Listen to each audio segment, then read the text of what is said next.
está iniciando essa gravação, né? E prepara aquela lista também de presença e manda lá no bate-papo para o pessoal poder registrar aí a presença, colocar telefone, e-mail, tá? E aí a gente pede essa colaboração de vocês aí para preencher essa lista. Pessoal, boa tarde, sejam todos bem-vindos, né? Eu sou Suzane, sou engenheira agrônoma e sou extensionista do IBS, né? Só para nível de informação, essa atividade ela vai ser gravada e depois será disponibilizada em formato de videoaulas, né? E vai estar disponível na plataforma digital do IBS e também da CAR. Só para contextualizar esse nosso encontro virtual aqui hoje, né, ele faz parte aí do plano de AT emergencial que foi lançado pelo governo do estado, né, para esse período agora de isolamento e distanciamento, né, social. E então, assim, todas as atividades de AT que acontecia junto aos agricultores, né, e nas comunidades e nos empreendimentos contemplados com o Programa Bahia Produtiva, né, esses atendimentos estão acontecendo à distância. Então, esse nosso encontro aqui hoje, ele tem o objetivo, né, de capacitar os ACRs que acompanham os agricultores aí nas diversas comunidades que foram contempladas pelo Bahia Produtiva, no território da bacia do Rio Corrente e também no Vale do Chico, certo? O nosso tema de hoje será sobre manejo agroecológico de hortaliças, né? E para discutir com a gente sobre esse tema, a gente conta com a valiosa participação do pesquisador em fitotecnia e olericultura da Embrapa Hortaliças de Brasília, né? Ele que já esteve com a gente em outras atividades aí no âmbito do Bahia Produtiva, o pesquisador Nuno Madeira, que já se encontra aqui, e assim, para iniciar, gostaria de desejar boa-vinda a ele, né, e queria ouvir um pouquinho mais dele, né, para ele fazer uma autoapresentação, contar um pouco da sua experiência com essa relação aí com a produção, né, o manejo agroecológico de hortaliças, tanto as punks quanto as hortaliças convencionais. Então, assim, boa tarde, Nuno, seja bem-vindo. Boa tarde, Suzane, obrigado. Obrigado aí, pessoal do IBS, Sidney, né? Muito bom participar disso, contar um pouquinho do que a gente faz, da nossa história aí, né? Eu sou Nuno Madeira, eu fui produtor, tive a oportunidade, muito difícil, parabenizo esses guerreiros, esses heróis, né? Depois passei pela Extensão Rural de Minas Gerais, tá? Eu fui produtor nos anos 90, 94, 98, mais ou menos. Passei pela Extensão Rural em Mater de Minas, né? E estou pesquisador desde 2002. Então isso traz para a gente um perfil assim de ser bastante prático, né? De ter sido produtor, ter sido extensionista, né? De estar sempre fazendo uma pesquisa aplicada, uma pesquisa de campo. E a interação com a agroecologia é muito grande, né? A gente que busca uma alimentação saudável, a gente que busca uma agricultura mais limpa, né? Eu não trabalho exclusivamente com agroecologia, mas no mínimo com transição agroecológica, reduzindo em 90%, 95% e muitas vezes em 100% o uso de agrotóxicos, com certeza, mas às vezes adubação também, tudo reduzindo 90% até 100%. Então, dependendo da realidade, dependendo do público com que a gente está trabalhando, a gente ainda flexibiliza um pouco no momento de transição. Tá? Eu não trabalho exclusivamente com agroecologia, mas no futuro bem próximo pretendo trabalhar mais, quase que exclusivamente só com a agroecologia, que é a resposta para o planeta. Tá, ok?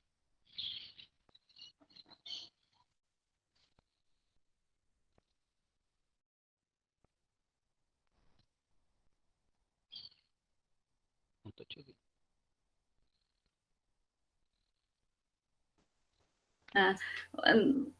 A questão de áudio. Você poderia mostrar para a gente aí um pouquinho de como é que você tem feito essa produção? Eu sei que é assim, bem evasivo mesmo, né? Mas poderia mostrar para a gente aí a produção, principalmente desses alimentos que você produz para o consumo da sua família? Claro, claro. A proposta é essa. A gente, na verdade, trabalha com aquilo que pratica, né? E fica muito mais fácil. A proposta do nosso trabalho, né, que é de uma horticultura que pode ser de dos quintais, né? A gente faz o cultivo de hortaliças tradicionais, né? Hortaliças punk, né? Seja nos quintais produtivos, seja a produção comercial para feira, né? Na agricultura familiar em geral, né? 99% é agricultura familiar. Algumas empresas estão atentando para esse nicho de mercado, mas 99% é agricultura familiar.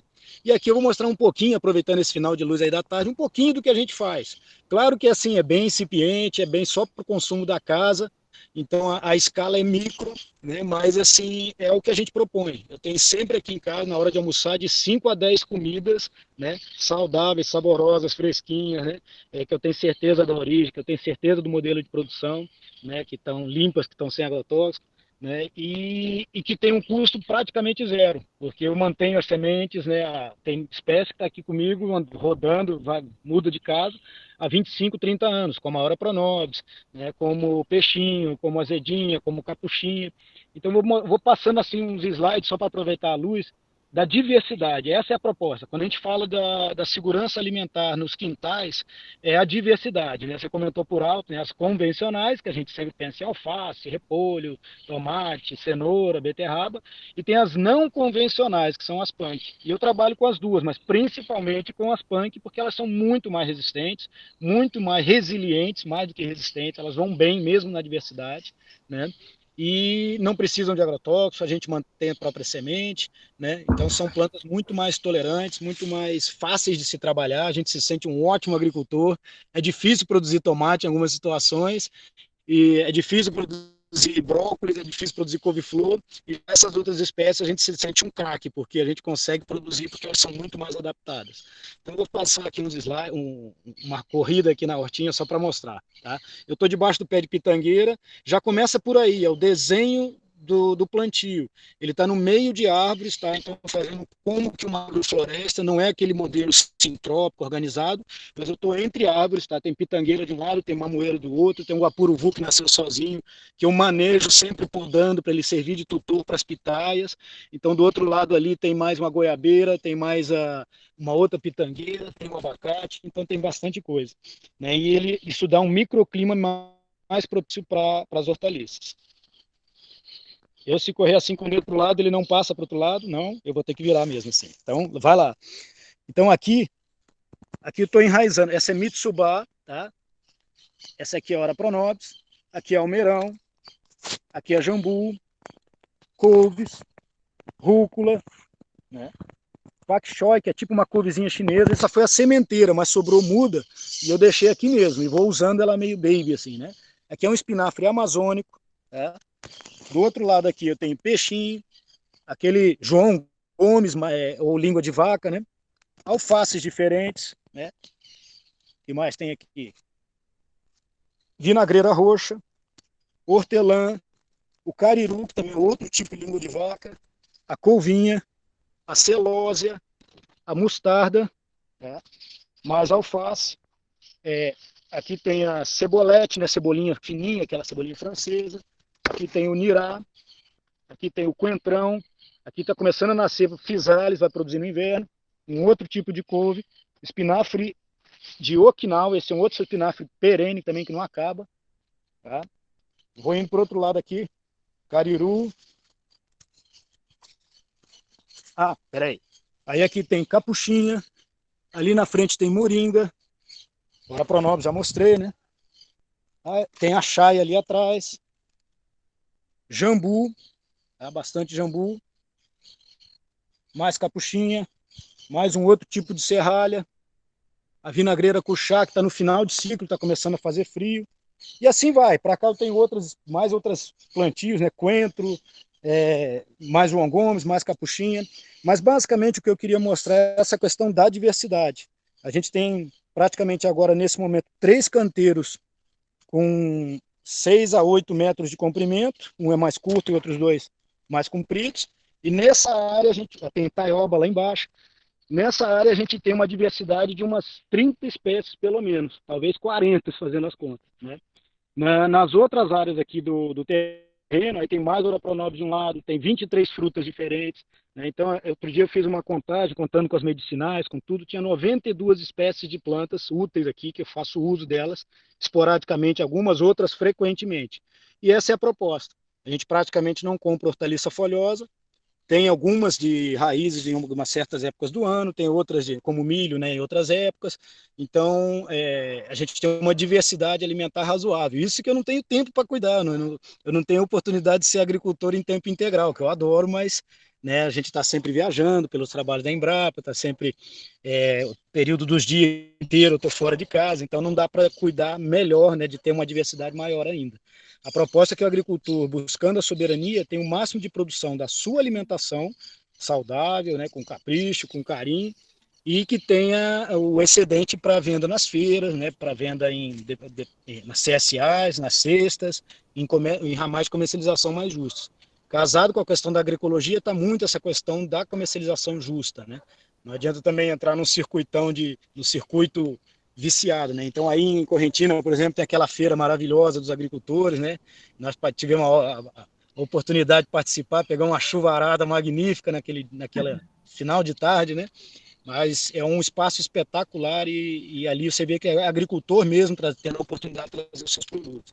E quanto mais diversificado for, melhor, tanto para a alimentação dele quanto para a geração de renda, né? Então, basicamente assim, mostrando um pouquinho do que a gente tem aqui. Obrigada, Nuno. Nuno, só a título de curiosidade, né? Essas 92 espécies de plantas aí comestíveis, qual o tamanho dessa área, Nuno? Só Ah, porque assim, aqui tem agricultores e aí eu fiquei curiosa aqui também, né? claro. Do que eu planto tem uns 500 quadrados, tá? Mas assim, ainda tem a área da casa, né? Tem a área de um gramadinho, né? O nosso, onde a gente faz o nosso barba ali no final da tarde, como fala aí na Bahia, né? Então a gente tem um gramadinho para jogar bola e o lote tem 2.000 metros, mas que eu planto é uns 600 metros quadrados, mais ou menos, tá? É irregular, né? Então é meio difícil de medir. Agora, de horta, que é onde está mais concentrado, até pela questão de água, acho que é importante a gente comentar sobre isso.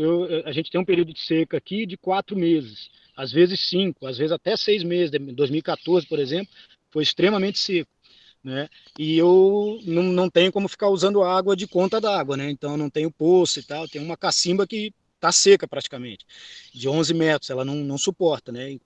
E então, eu faço irrigação na época da seca de somente os 4 canteirinhos para a família, para ter a comida aqui bem concentrada, cobertura de solo permanente, espécies mais adaptadas, espécies mais resistentes à seca, né? Trabalho muito com ora-pronobis, com chaia, com moringa, com carurus, com beldroegas.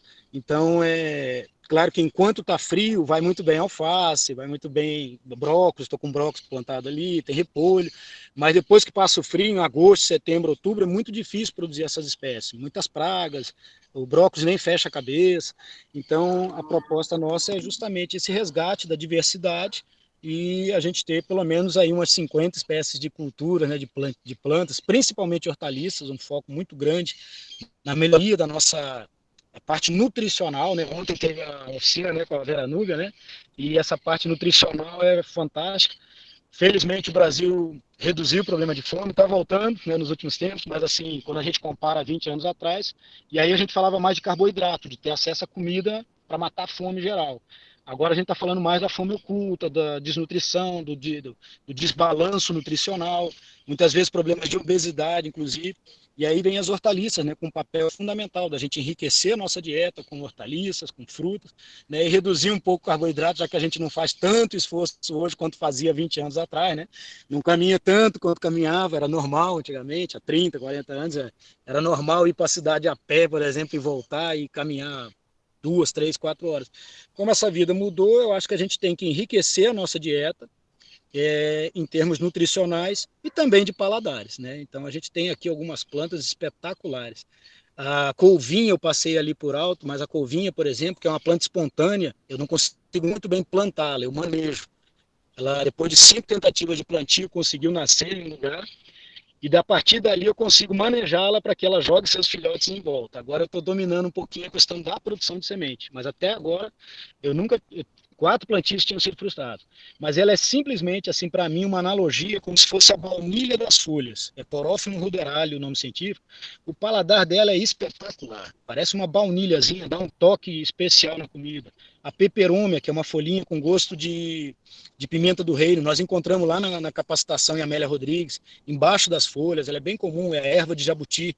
Aí muita gente não come porque nunca experimentou, e a gente vai ver chefes gastronômicos fazendo pratos incríveis com isso, e a gente capina e joga fora muitas vezes, né?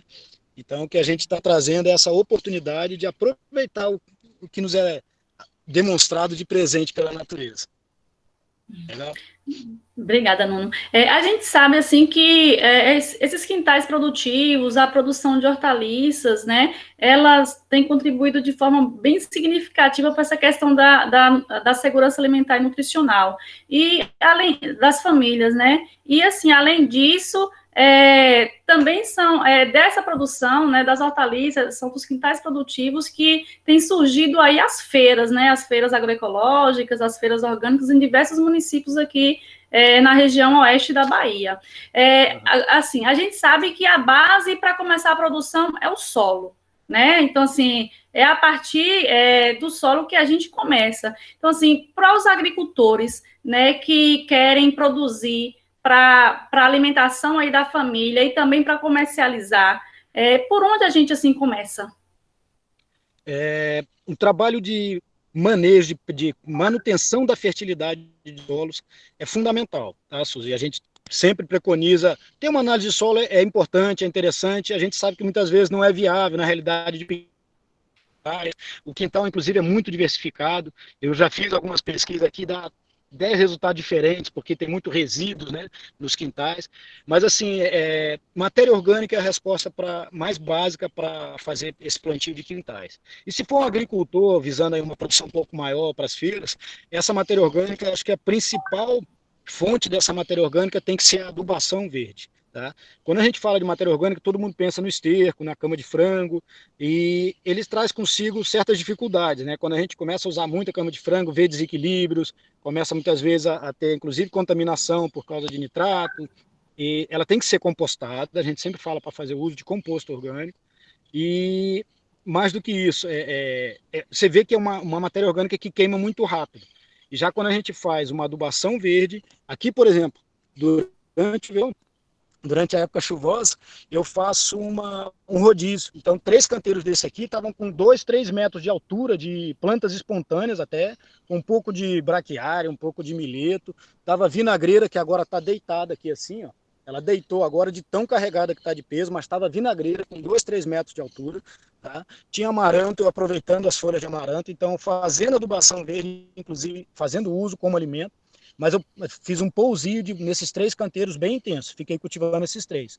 No ano que vem, eu faço uma adubação verde nesses 3 canteiros e aí eu fico usando mais um tempo esses outros aqui. Faço uma compostagem muito caprichadinha ali, do meu jeito, né, bem grande, bem volumosa, do que a gente tem de resíduo de jardinagem dos vizinhos, né, inclusive os jardineiros jogam aqui para mim, trazem para mim esse resíduo. A gente faz coleta esterco onde tem, infelizmente eu não consigo ter animais porque eu viajo muito, mas quem tiver animais com os estercos de animais, melhora ainda mais a qualidade desse composto orgânico. O resíduo da cozinha, eu quando vejo na cidade alguns sacos de grama cortado, eu vou lá e cato, encho o carro e trago para casa, alguns outros resíduos que eu encontro. Então, compostagem, adubação verde e esse pousio de uns 2, 3 meses com essa adubação verde melhoram demais a terra, é fundamental, tá? E, claro, quem tiver oportunidade, análise de solo, para a gente conhecer qual é o nível de cálcio, de magnésio, de fósforo, de potássio. A gente sabe que quando é um agricultor, já é um empreendimento, ainda que familiar, mas o familiar tem que ser técnico, profissional, vale a pena. Fica mais barato fazer análise de solo do que sair tentando adubar sem análise de solo. Quando é um quintal igual o nosso aqui, que é muito manchado, né, por causa de resto de obra, essas coisas, e é muito pequenininho demais, não tem um interesse comercial, a gente entende que nesse caso de quintais fica quase que inviável fazer análise de solo, né? Então, mas no mínimo trabalhar muito forte a questão da matéria orgânica para reduzir esses problemas, tá? Como você sabe, a gente está aqui na região oeste da Bahia, né? E é uma região de cerrado, né? Só que assim, a gente já pega alguns municípios que tem aí essa transição entre cerrado, caatinga, né? E assim, passa aí um longo período sem chuvas, né? E aí, assim, a gente começa a ouvir alguns relatos, por exemplo, de agricultores com essa questão mesmo da diminuição da produção, né? Alguns já não conseguem produzir em algumas áreas que antes produzia bastante, né? E aí, assim, você poderia nos falar assim, um pouco mais sobre essa questão do uso da matéria orgânica no solo, sobre essa questão de recuperação e manejo de conservação de solos? Beleza, falar um pouco da minha experiência, né? Bom, irrigação tem, assim, os componentes de equipamentos. Esse eu não entendo quase nada, vamos dizer, né? Então, mais de irrigação localizada, quanto mais localizada, melhor, como gotejamento, como fitas de tipo Centeno, esse tipo de irrigação que não desperdiça água, aplicando lâmina d'água onde não vai ser irrigado. Mas vou me ater mais àquela parte com que eu trabalho, que é fazer adubação verde, e muitas vezes a gente tem a ideia que a adubação verde ela tem sempre que ser incorporada para aumentar o nitrogênio do solo, né? Isso pode ser verdade em alguns casos, mas no nosso trabalho a gente tem feito sempre fazer adubação verde e depois cortar, triturar e deixar sobre o solo. Tá? Então aqui você praticamente não vê a cor do solo, a não ser depois de acabando o resíduo de solo. Vou mostrar aqui, ó, só virando, não preparei nada como tá. Então aqui a gente olha e a horta, o canteiro está sempre com palhada em cima, tá? Então aqui, por exemplo, se eu tiver que irrigar nesse canteiro 10 litros da água cora com palha, se eu não tivesse sem palha, provavelmente teria que ser 15 litros de água. Tá? Então, na pequena escala, essa palhada, que aí às vezes não vai ser o mesmo resíduo que eu estou usando aqui. Aqui é grama cortada dos jardins que eu coleto aqui, ou daqui de casa, ou quando não tem aqui, que eu coleto por aí afora. Mas pode ter folha de palmeira, pode ter outros resíduos que tem na região. Uma vez lá bem na Caatinga mesmo, na região de Juazeiro, era as folhinhas de jurema que fica embaixo assim da capoeira, raspava aquilo ali e cobria sobre os canteiros de hortaliça, que em geral é uma área bem concentrada, tá? Isso falando nessa área da hortaliça, né? Porque é a área que você tem que manter irrigado no período seco, né? Então, para ter uma produção constante de hortaliça, aí pensando na alimentação da família, nesse caso. Se for um empreendimento comercial, vamos dizer, com interesse comercial para venda, um plantio maior de abóbora, de quiabo. Então, a minha sugestão é que seja sempre feito esse plantio sobre palhado, o plantio direto que a gente chama. Então, é uma técnica que é consagrada aí para milho, para soja. Aí no oeste da Bahia tem um monte, né? Tudo em plantio direto, milho, soja, algodão. Mas aquilo é um modelo de sistema de plantio direto de larga escala, tá? O que a gente preconiza é que você faça uma adubação verde qualquer, e corte pode ser com trator, pode ser com roçadeira manual, aquela, eu falo, mas não está nas costas, né? Aquela roçadeira, né? E pode ser, inclusive, com facão. Tá? Então, quando eu faço com facão aqui num terreno pequeno aqui em casa, eu corto mais ou menos na altura do rosto, depois na altura da barriga e depois o solo. Então, são 3 cortes e aí a gente tem a palhada depositada sobre o terreno. E ali no meio eu planto milho, planto mandioca. Quando eu planto milho e mandioca aqui, que vai ser a partir de setembro, mais ou menos, você não vê a cor do solo, tá? Ele tá coberto com palha, né? E ali reproduz, é um pedaço um pouco mais para aquele lado, que não é o pedaço da horta.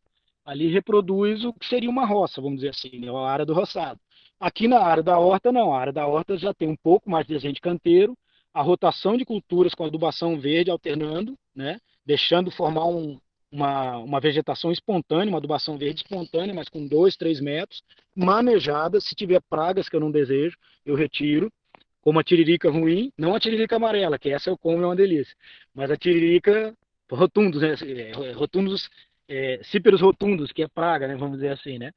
A cíperos esculentos, que é a tiririca amarela, eu como, é uma batatinha deliciosa, parece um gosto de amendoim com batata, tá? Com batata não, com castanha, um amendoim com castanha, assim, né? Então é bem gostoso aquela amarela, né? Que é bem pequenininha. Mas se tiver trapoeraba eu tiro, se tiver grama seda eu tiro, que são plantas que nos dificultam depois o manuseio, tá? E basicamente é isso. Cobertura de solo, palhada sempre, tá? Não ver o solo, porque você economiza 30, 40% daquela água que ia simplesmente evaporar. Então a gente se retém essa água. E a raiz da adubação verde faz com que a água infiltre melhor no solo também. Então, a gente tendo essa infiltração melhorada, os cultivos, né, aguentam mais tempo sem precisar irrigar.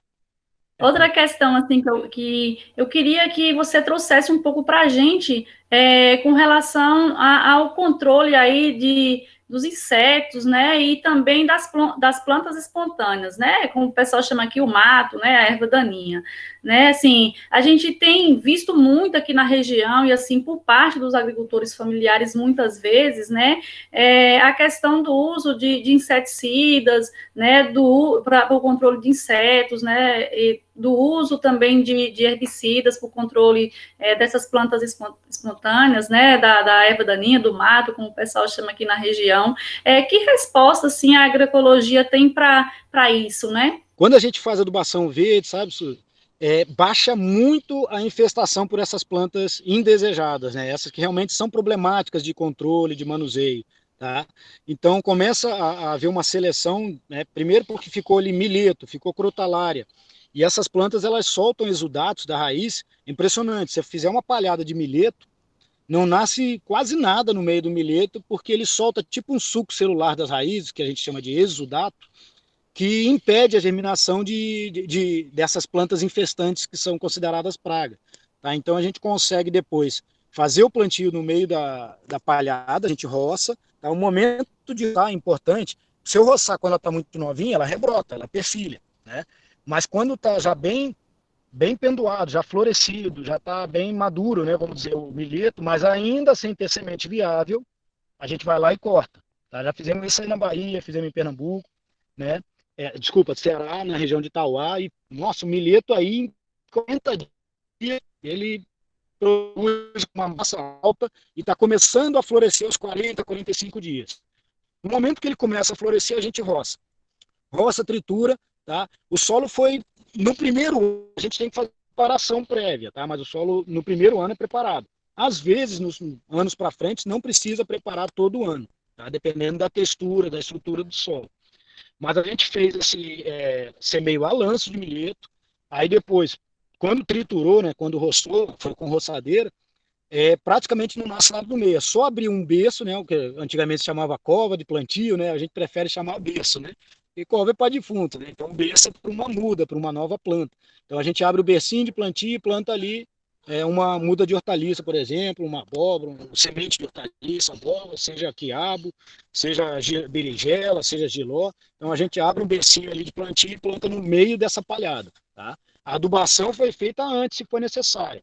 Em agroecologia, muitas vezes a gente usa o iurim, né, um termofosfato, para melhorar o nível de fósforo dos solos no cerrado. Quando vai indo para o semiárido, normalmente o nível de fertilidade já é bem alto.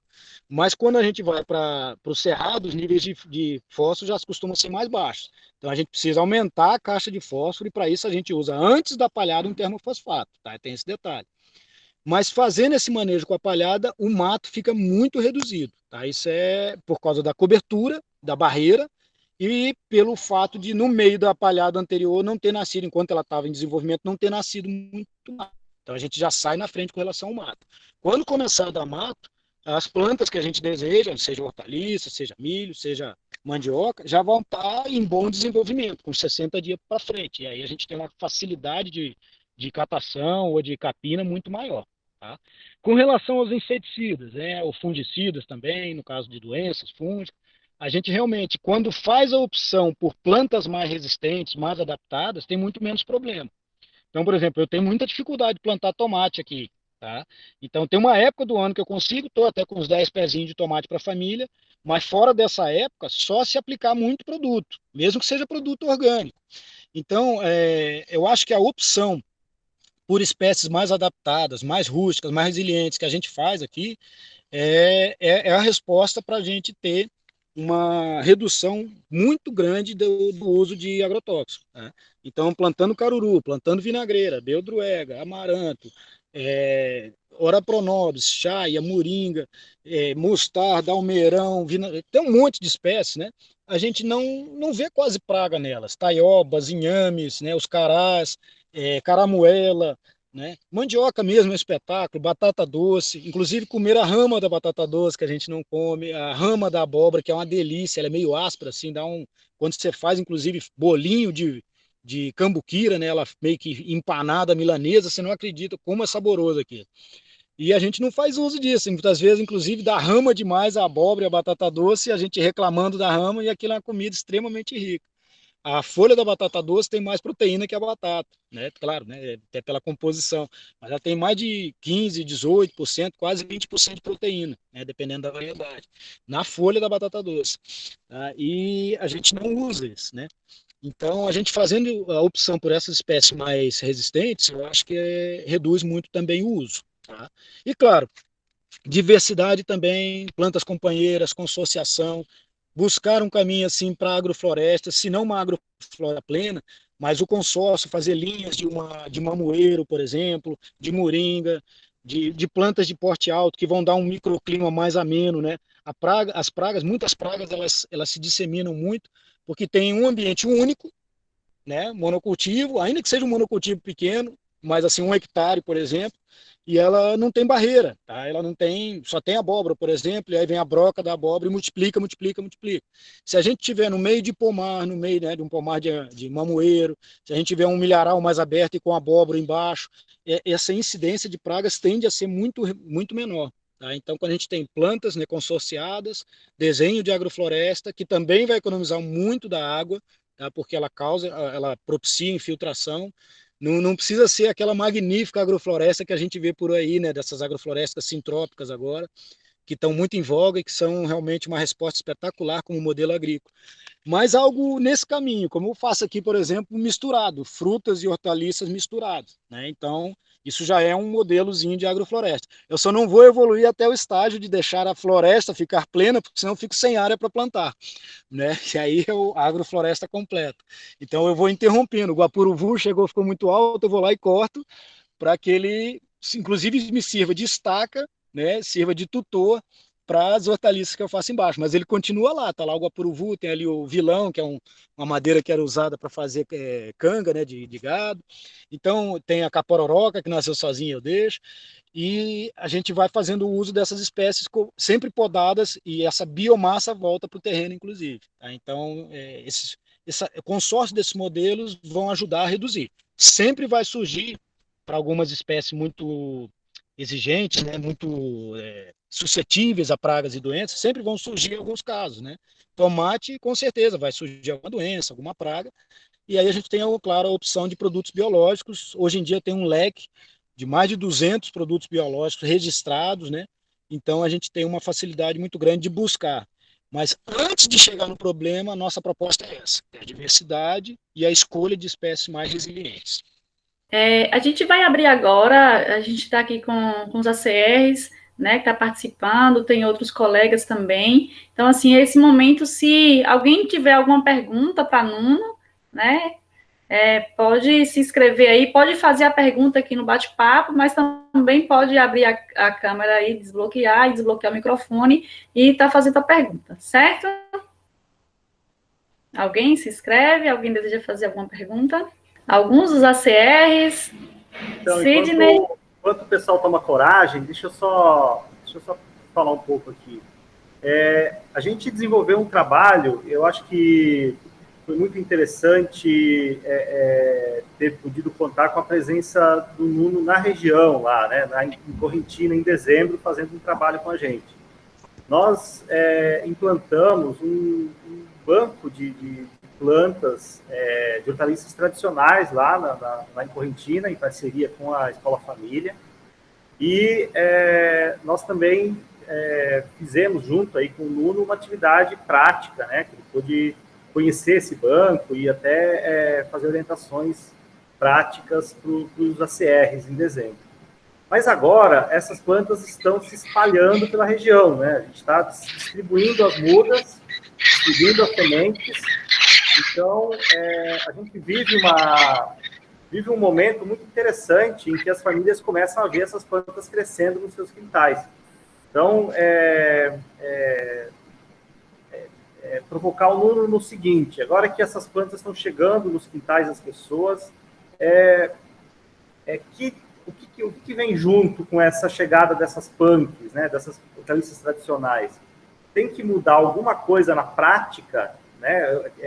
O que se espera de diferente do que o agricultor já está acostumado a fazer, né? O Branco está aqui, o pessoal de Itabocas, ele tem a hortinha dele lá, tem o cultivo de alface, de tomate dele, o que ele faz de diferente com essas plantas que talvez sejam diferentes para ele?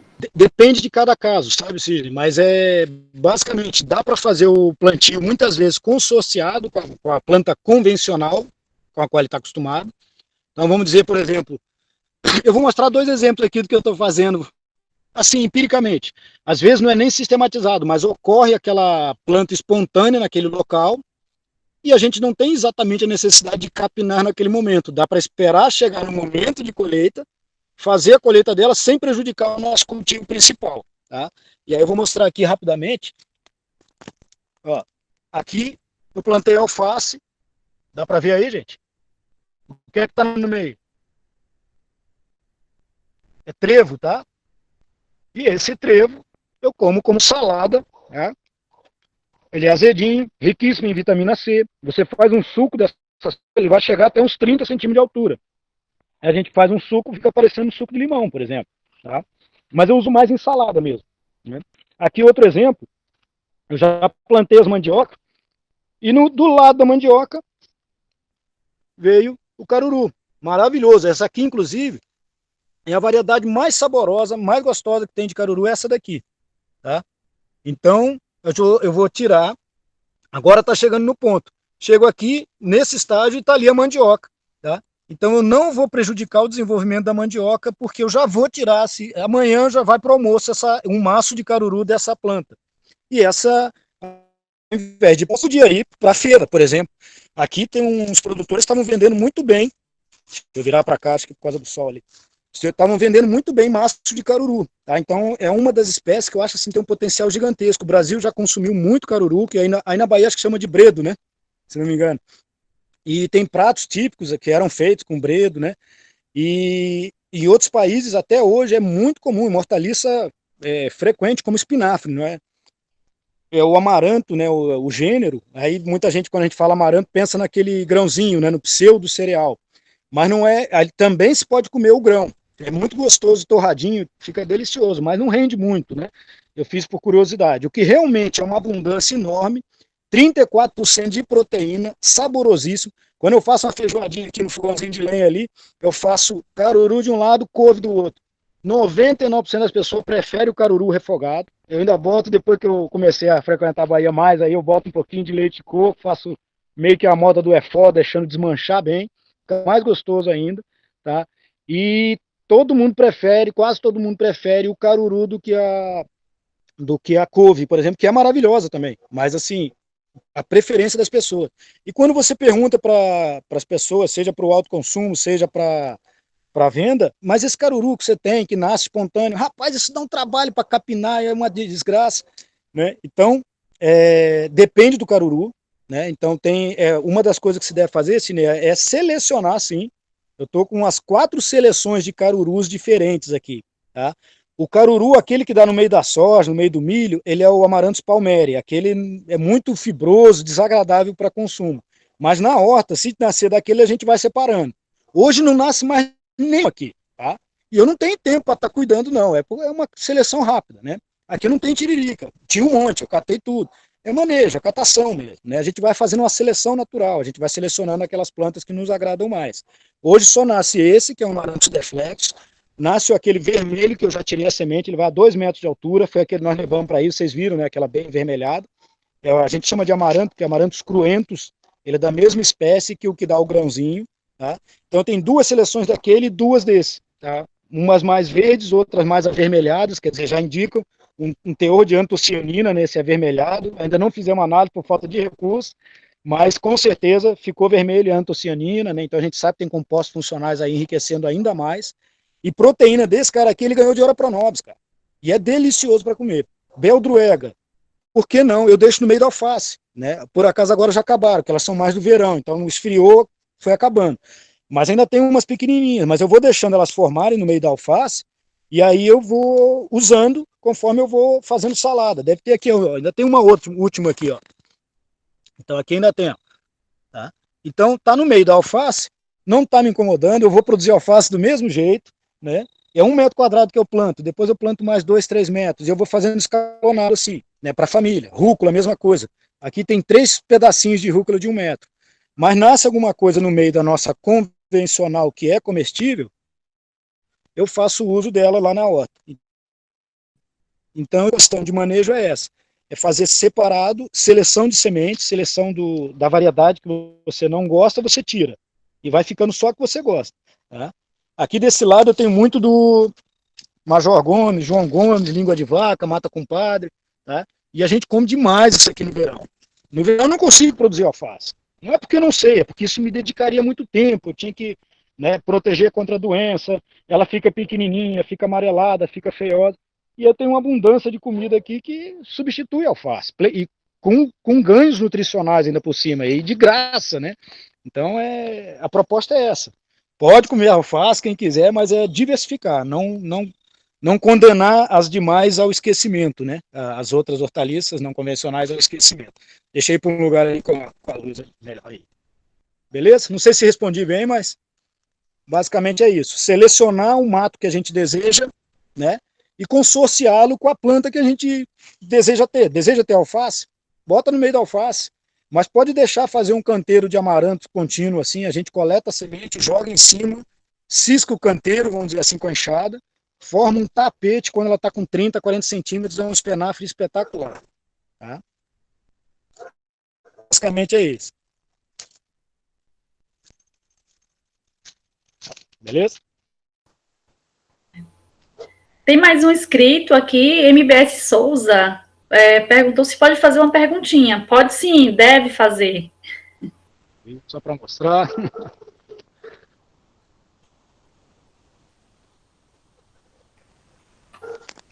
Boa noite a todos. É Marciano. Marciano. É só uma pergunta aí para Nunes. É o seguinte, é porque assim, eu tenho um bocado de pé aqui, por exemplo, de moringa. Esse aqui que tá atrás de mim aqui, ó. E eu já li algum material que fala que pode ser comestível a flor dele. Não sei se antes vocês já tinham falado, porque eu entrei já depois, não tava conseguindo.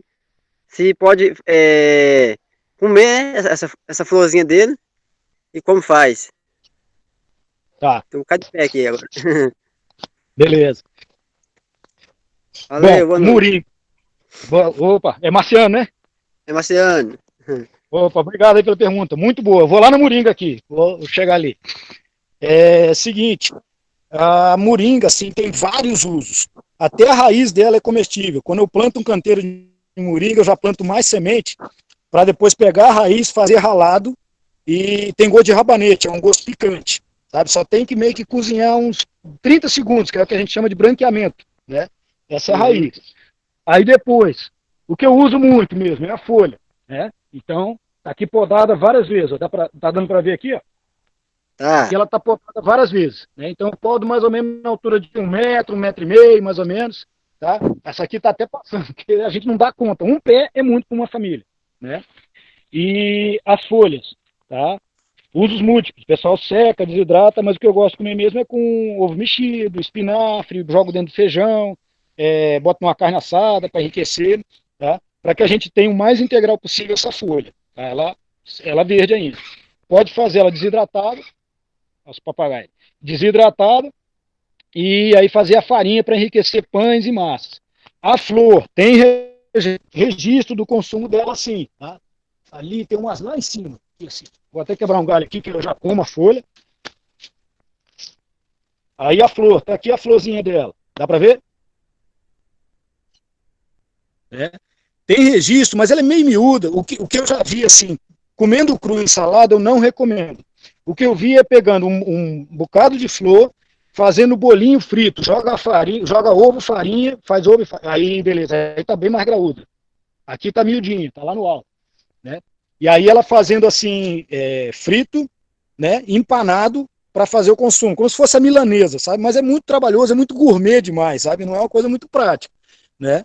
O que eu uso mesmo é a folha, tá? E a vagem também tem registro de consumo, mas as variedades que tem no Brasil, eu achei muito fibrosa, tá? E ela, na Índia, na Etiópia, no Gana, na África, lá eles usam muito, tem, assim, coleções de variedades de moringa.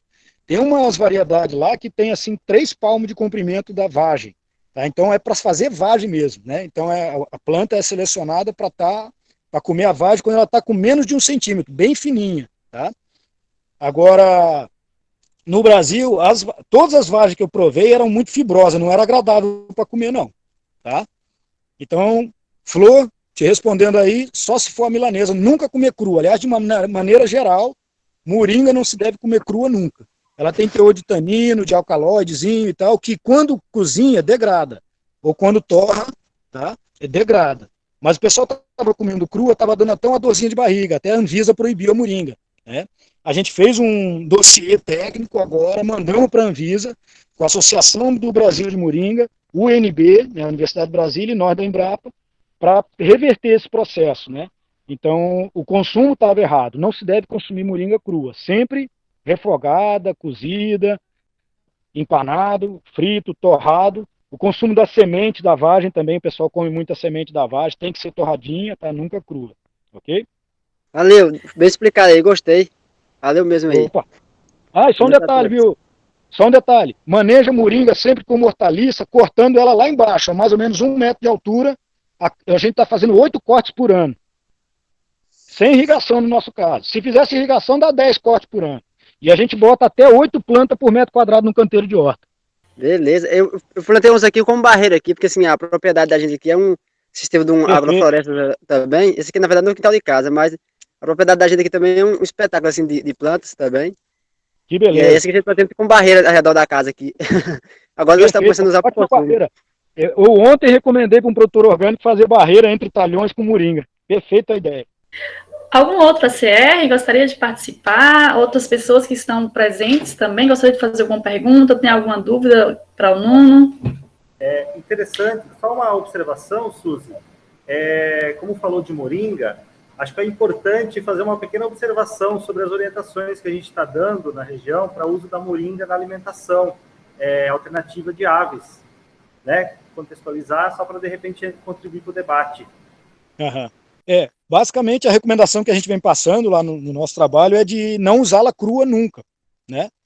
Então, o uso dela tem que ser sempre passando por cozimento, fervura, torra, refogado, não pode... E aí a gente propõe também esse plantio adensado, para que as folhas estejam sempre novinhas, né? Porque quando ela vai ficando muito velha, vai ficando muito seca, vai ficando desagradável ao paladar, ela vai concentrando os taninos e fica desagradável. Então a gente faz poda dela mais ou menos a 70, 80 centímetros, no máximo 1 metro, e aí ela fica sempre verdejante, sempre nova. Tá? Essa minha aqui está até um pouco passada, né? A gente tem normalmente podado mais rasteiro.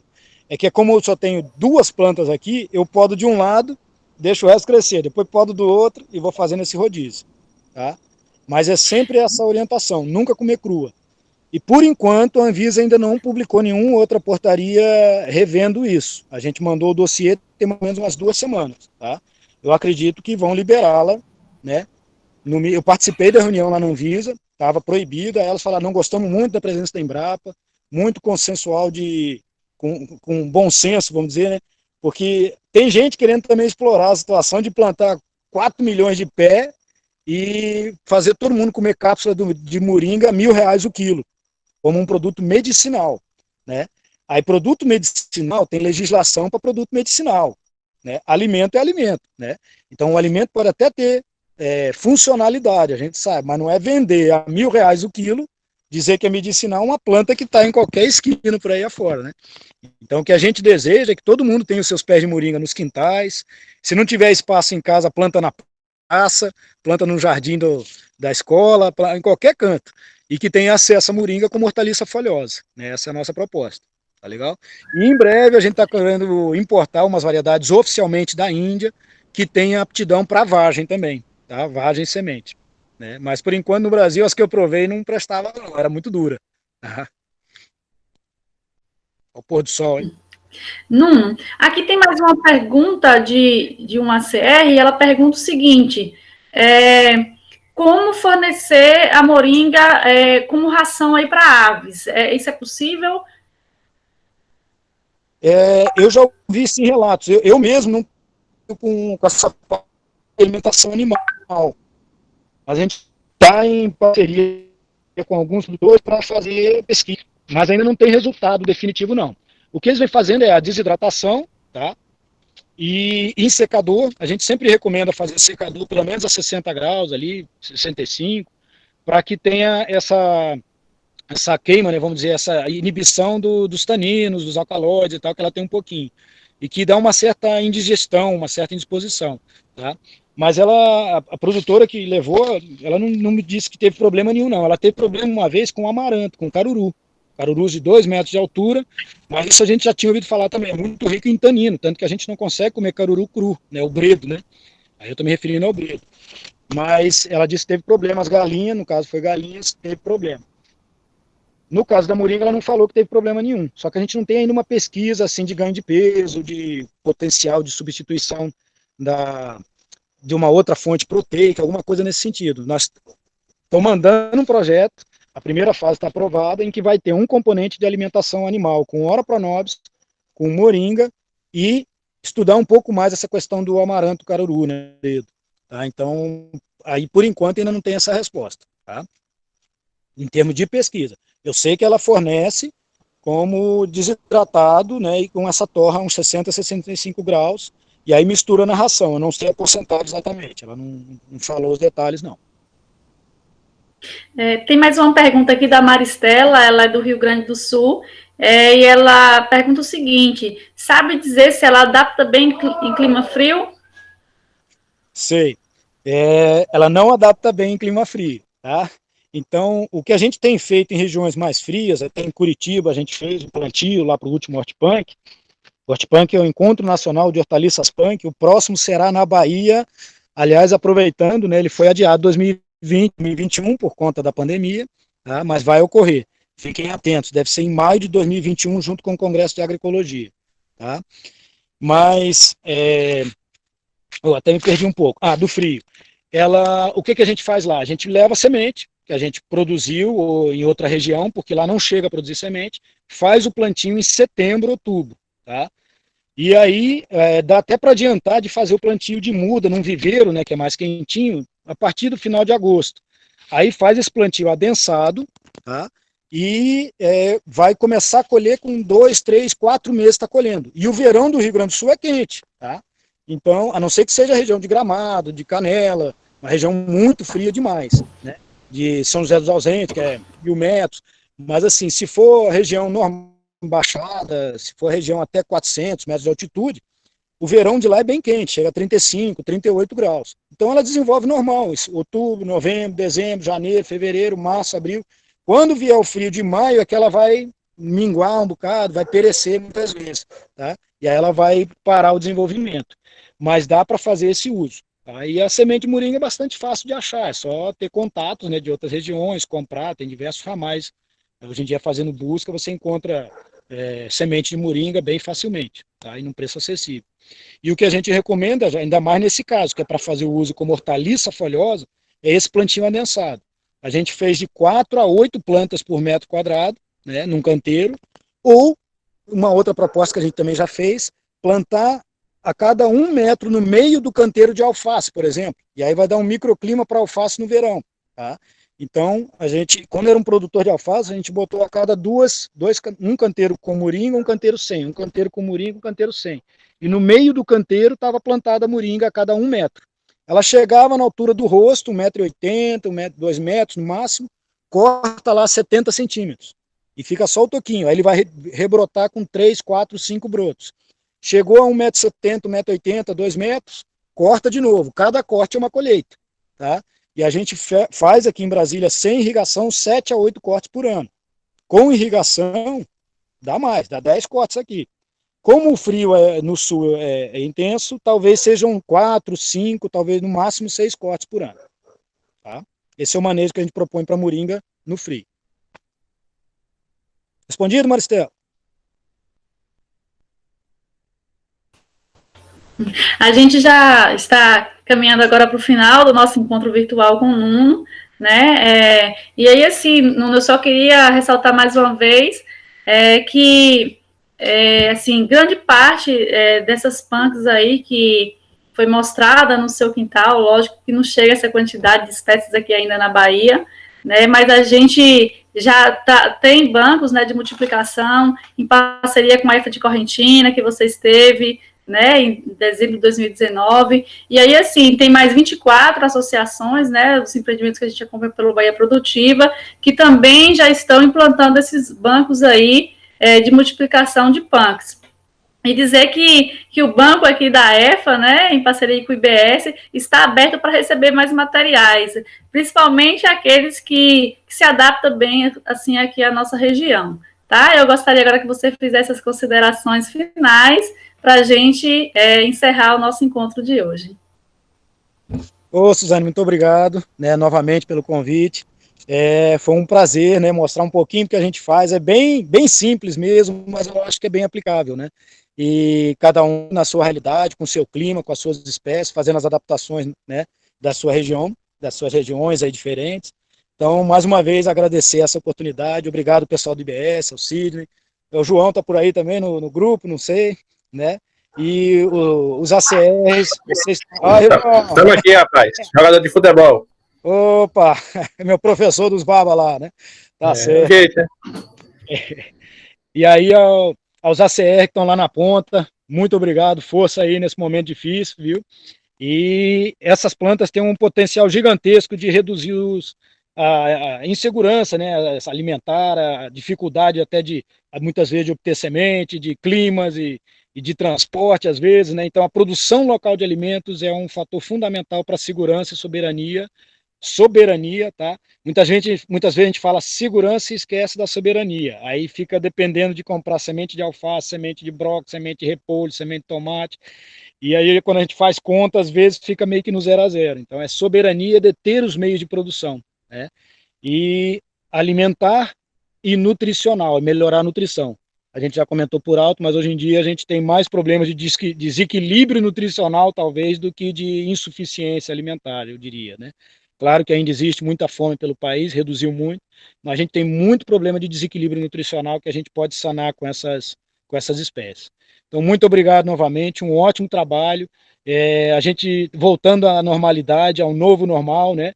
Mas aí a gente pretende fazer uma reforçada no trabalho aí em Correntina, viu? Com muito prazer, com muito carinho, né? Fazer mais uma oficina, mais uma atividade ali para manter essa chama acesa e difundir mais e mais esse trabalho por aí afora. Um grande abraço para todos, para todas, tudo de bom para vocês, muita saúde. Cuidem-se aí, viu? Obrigada, Nuno. A gente conta sim, mais uma vez, depois com a sua presença aqui no território do Rio Corrente. Né? Quero agradecer a todos vocês que estiveram com a gente até agora, né, em mais um encontro, agradecer imensamente a Nuno por mais uma vez se disponibilizar e vir aqui compartilhar tanta informação, né, que é de extrema valiosidade, principalmente nesse momento, né, falar de segurança alimentar e nutricional, nesse momento que a gente está vivendo, assim, de extrema importância, né? Quero dizer a todos que esse encontro ele foi gravado, depois ele vai ser editado e a gente vai estar disponibilizando aí nos canais do IBS e também nos canais da CA. E assim, a gente vai contar mais uma vez com o apoio dos ACRs, né, para que possa fazer esse material chegar até os agricultores. Tá? Boa noite a todos e até o nosso próximo encontro. Obrigada, Nuno. A Terra à Distância é uma adaptação das atividades de assistência técnica e extensão rural do Bahia Produtiva, projeto do Governo do Estado da Bahia por meio da Secretaria de Desenvolvimento Rural do Estado, executado pela CAR, Companhia de Desenvolvimento e Ação Regional, com recursos provenientes de acordo de empréstimo com o Banco Mundial.